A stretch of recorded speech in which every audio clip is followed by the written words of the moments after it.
السلام علیکم، بسم اللہ والصلاة والسلام علی رسول اللہ۔ سوال ہے کہ کسی نے ہمیں کھانا کھلایا تو اس کے بارے میں کیا حدیث میں کوئی تذکرہ ہے کہ اس کو کوئی دعا دی جائے؟ جی بالکل تذکرہ موجود ہے، حدیث مبارکہ میں الفاظ موجود ہیں۔ نبی کریم صلی اللہ علیہ وسلم کا یہ طریقہ مبارک تھا کہ جب آپ کسی کے گھر دعوت کھانے کے لیے جاتے تو دعوت کھانے کے بعد آپ علیہ الصلوۃ والسلام ایک دعا پڑھتے: اللہم بارک لہم فیما رزقتہم واغفر لہم وارحم۔ اللہم بارک لہم فیما رزقتہم واغفر لہم وارحمہم۔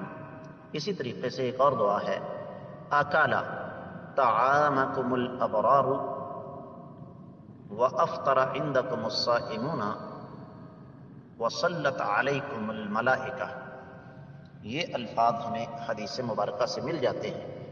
پہلی دعا کا ترجمہ یہ ہے کہ الہ العالمین، اے رب کائنات، آپ نے جو ان کو رزق عطا فرمایا ہے اس میں برکت عطا فرمائیے، ان کے گناہوں کو معاف کر دیجئے اور ان کی بخشش فرما دیجئے۔ اور دوسری دعا کا ترجمہ یہ ہے کہ تمہارا کھانا نیک لوگ کھائیں اور تمہارے دسترخوان پر روزے دار آ کر روزہ افطار کریں اور اللہ کے فرشتے تمہارے لیے دعائیں کریں۔ لیکن اسی مناسبت سے ایک سچا لطیفہ بڑا تاریخی قسم کا وہ میں آپ کو یہاں سنا دوں۔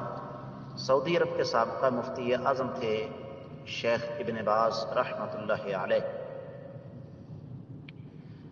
اپنے دور کے، بلکہ میں سمجھتا ہوں کہ اس صدی کی جو عظیم ترین شخصیات ہیں ان میں سے ایک تھے وہ۔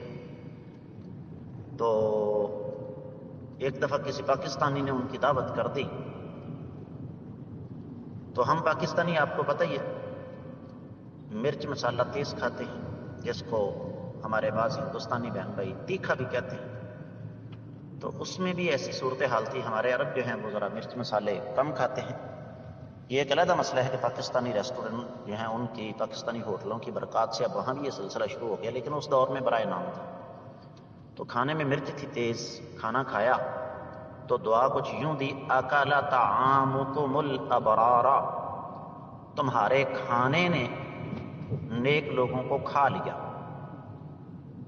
تو یہ بہرحال ایک ازراہ تفنن انہوں نے یہ بات کی تھی، لیکن کسی کے ہاں کھانا کھانے کے بعد باقاعدہ دعا جو ہے وہ حدیث مبارکہ سے ثابت ہے۔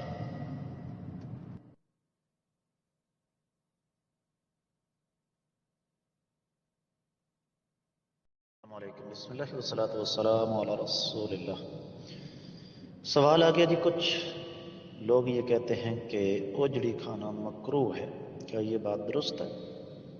گزارش یہ ہے کہ جو جانور حلال ہے اس کے جسم کا ہر حصہ حلال ہے، اور اگر کوئی یہ کہتا ہے کہ اس کے جسم کا فلاں حصہ مکروہ ہے یا حرام ہے تو دلیل اس کے ذمہ ہے۔ اجڑی کے مکروہ یا حرام ہونے کی کوئی دلیل میرے علم میں نہیں۔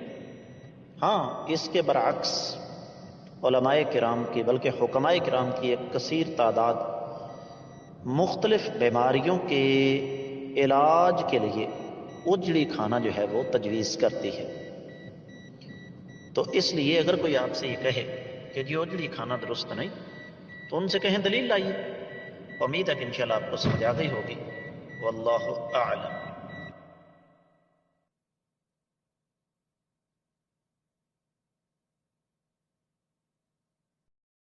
السلام علیکم، بسم اللہ والصلاة والسلام علی رسول اللہ۔